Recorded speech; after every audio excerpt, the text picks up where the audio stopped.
Alright folks, welcome back to Boss Economics World. Grab your coffee or maybe something stronger, because you're going to need it.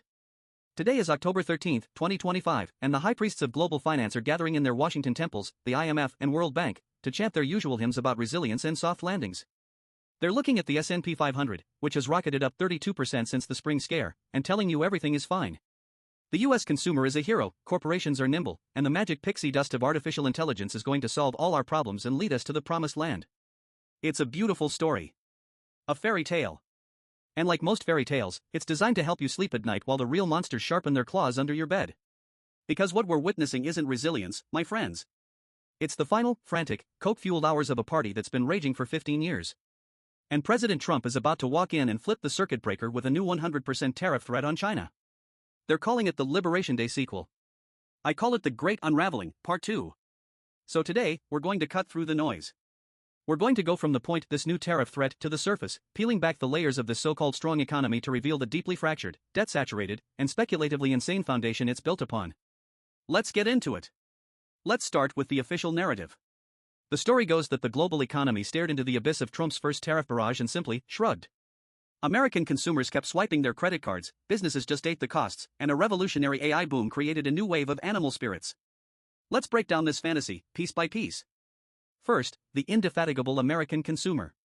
Yes, spending has been robust. But how are they spending?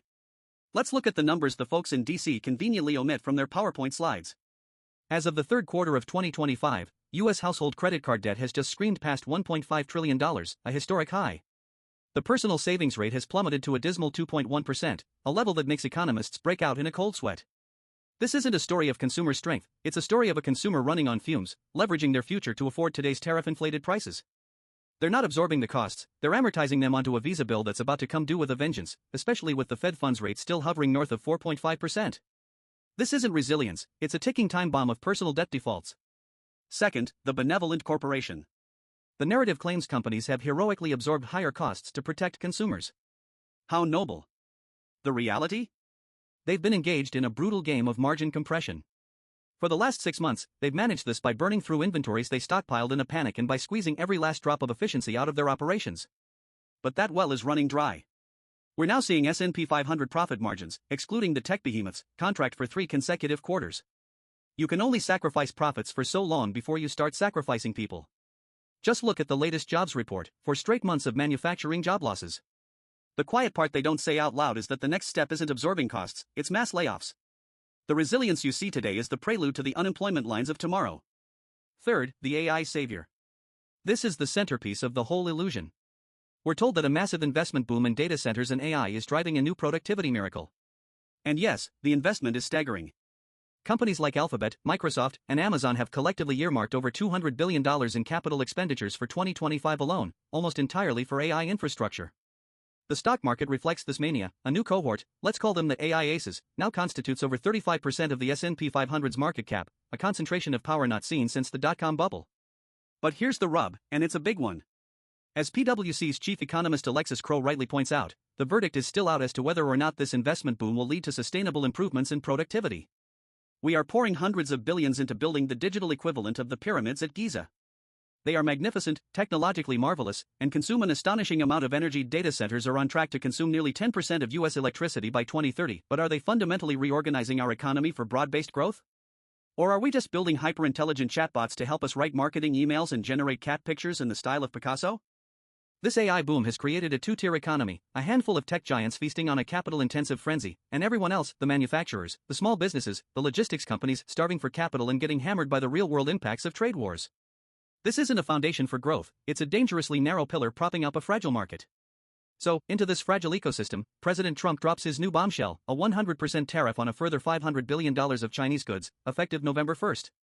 He says it's a negotiating tactic to counter China's threatened restrictions on rare earths, the critical minerals that, ironically, power our precious AI boom. Let's be clear about what this means. This isn't a scalpel, it's a sledgehammer to the already fractured spine of global trade. The first round of tariffs was a shock. Companies and consumers adapted, albeit painfully. But a 100% tariff is not a cost you absorb.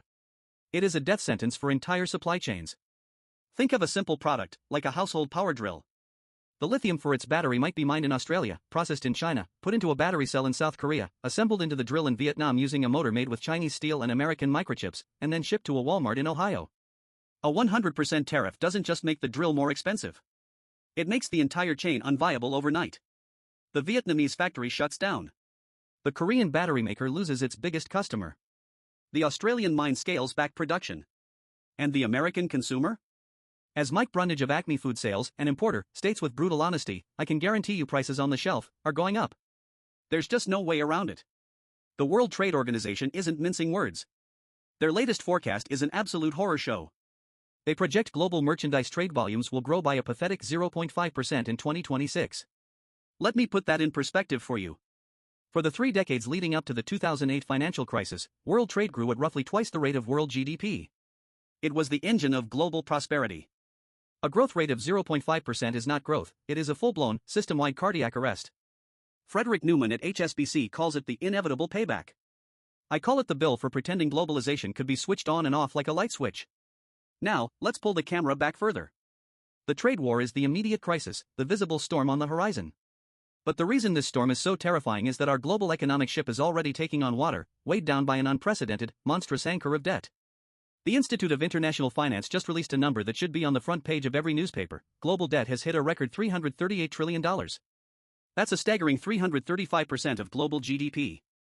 We added over $21 trillion in just the first half of this year, a pace reminiscent of the darkest days of the pandemic. This isn't some abstract number. This is the Leviathan lurking in the deep. In the United States, the Congressional Budget Office projects that federal debt held by the public will exceed 120% of GDP by next year. The net interest payments on this debt alone will soon cost more than the entire defense budget. We are borrowing money just to pay the interest on the money we've already borrowed. This is the definition of a sovereign doom loop.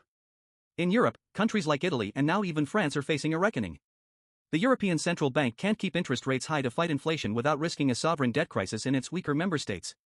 Political instability is the direct result. In emerging markets, the situation is catastrophic. A strong dollar and high U.S. interest rates have created a brutal vice. We see it in Argentina, where the U.S. is cobbling together a $20 billion lifeline that the IMF's own staff largely objected to. It's not a bailout, it's a political patch on a festering economic wound, a desperate attempt to prevent a contagion from spreading through Latin America. For a decade, the world was addicted to cheap money. Governments, corporations, and households all gorged on it. Now, the era of free money is over, but the debt remains. This mountain of debt acts as a massive amplifier for every economic shock. The tariff war isn't just a trade dispute anymore, it's a spark that could ignite a global financial crisis, making 2008 look like a minor tremor. This brings us to the final, and perhaps most volatile, piece of the puzzle, the fragility of the tech sector itself. The same AI boom that has provided the illusion of growth is also the source of our greatest systemic risk.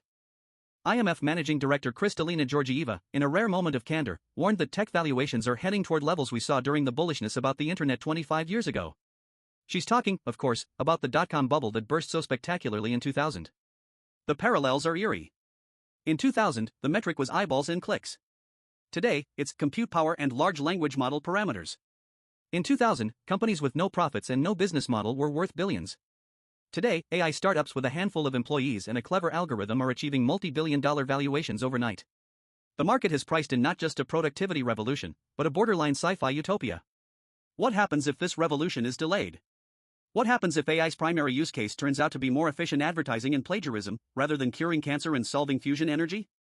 Oxford Economics ran a simulation of what a US-focused tech slowdown would look like. Their conclusion? It would drag global growth down to 2% in 2026. For most of the world, a 2% growth rate is a recession. It means job losses, cancelled investments, and widespread economic pain. And they call this a mild scenario. A sharp correction, a true 2000-style collapse, would be infinitely worse, triggering a wave of deleveraging that would cascade through the debt-laden global economy. So here we are, in October 2025. The men and women in Washington are talking about resilience. But what they're really presiding over is the potential end of the post-Cold War economic order.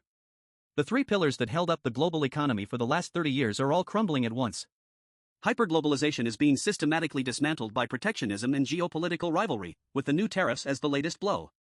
Fiscal discipline has been abandoned, replaced by a mountain of debt so large it threatens the stability of the entire system. Rational investment has been hijacked by a speculative, AI-fueled mania that bears all the hallmarks of a bubble about to burst. The resilience we've seen in the last 6 months wasn't a sign of strength. It was the market's last gasp, a final rally fueled by credit, hope, and hype. Now, the real economic gravity is reasserting itself. The tariffs are biting. The consumer is tapped out. And the tech exuberance is on a collision course with reality. The party's been going on for a long time, folks. The music was loud, the drinks were cheap, and everyone felt like a genius. But every party ends. The question is no longer if the music will stop, but who will be left without a chair when it does. Stay sharp. Stay skeptical. And for heaven's sake, check your portfolio.